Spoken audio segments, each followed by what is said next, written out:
চলে গেলেন গুণী ক্রীড়া সাংবাদিক অঘোর মণ্ডল। তিনি দীর্ঘদিন ধরেই কিডনি জটিলতায় ভুগছিলেন। আজ বঙ্গবন্ধু শেখ মুজিব মেডিকেল বিশ্ববিদ্যালয় হাসপাতালে ৫৮ বছর বয়সে তাঁর জীবনাবসান হয়। অঘোর মণ্ডলের মৃত্যুতে গণমাধ্যমে শোকের ছায়া নেমে যায়। ৩ দশক সাংবাদিকতা করেছেন অঘোর মণ্ডল। ৯০-এর দশকে ভোরের কাগজে তার কর্মজীবন শুরু হয়। চ্যানেল আইয়ের মাধ্যমে আসেন টেলিভিশনে। দীপ্ত টিভির বার্তা ও ক্রীড়া সম্পাদক হিসেবে দায়িত্ব পালন করেছেন দীর্ঘদিন। সবশেষ ছিলেন এটিএন নিউজে। যেমনটি বলছিলাম যে তিনি কিডনি ও হৃদরোগ সহ নানা শারীরিক জটিলতায় ভুগছিলেন। চলছিল কিডনি ডায়ালাইসিস। অনেকটা সুস্থও হয়েছিলেন। সম্প্রতি আবারও অসুস্থ হয়ে পড়েন তিনি। ভর্তি হন বঙ্গবন্ধু শেখ মুজিব মেডিকেল বিশ্ববিদ্যালয় হাসপাতালে। এর মধ্যেই আক্রান্ত হন ডেঙ্গুতে। পরিস্থিতির অবনতি হলে অঘোর মণ্ডলকে নেওয়া হয় আইসিইউতে, কিন্তু বুধবার হার মানেন জীবনযুদ্ধে। তার মৃত্যুর খবরে ছুটে আসেন সাবেক ও বর্তমান সহকর্মী ও শুভাকাঙ্ক্ষীরা।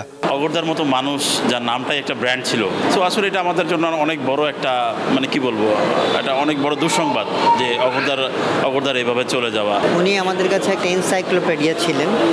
ওনার কাছে আমরা যখনই যে কোনো তথ্যের জন্য অনেক আগের হয়তো অনেক পুরনো খেলার তথ্য বা যে কোনো বিষয়, কখনো আমরা নিরাশ হইনি।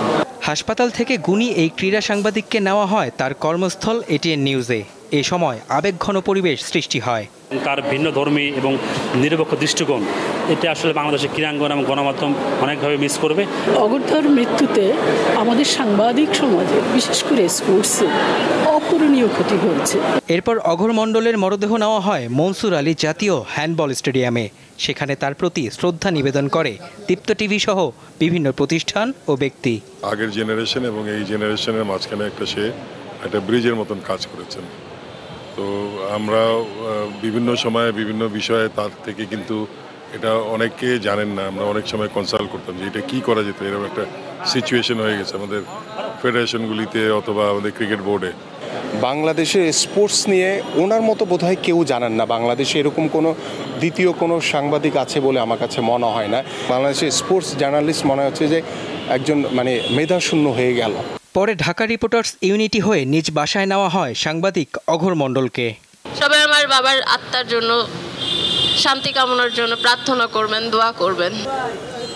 মেহেদী হাসান, দীপ্ত সংবাদ, ঢাকা।